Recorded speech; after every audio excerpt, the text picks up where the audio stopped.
Motorhome hot water heater troubleshooting. Common hot water heater issues. Hot water heaters in motorhomes can face several common issues. Knowing these problems helps you fix them quickly. This avoids discomfort and keeps your trips smooth.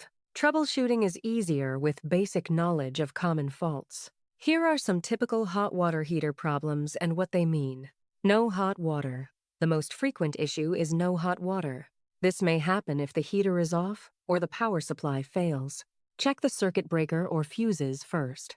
Another cause is a faulty thermostat or heating element. Sediment buildup can also block heating.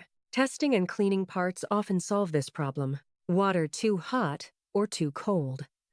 Water temperature problems are common. Water too hot can be a sign of a broken thermostat. Water too cold may mean the heater isn't heating enough.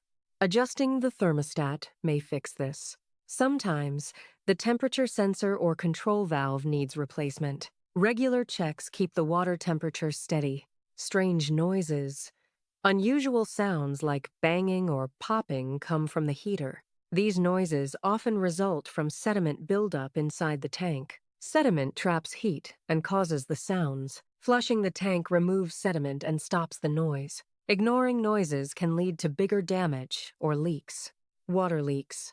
Leaks around the hot water heater cause water damage and low pressure. Common leak sources include loose connections, worn-out seals, or cracks in the tank. Inspect all fittings and tighten if loose. Replace damaged seals or parts to stop leaks. Early leak detection saves you from costly repairs.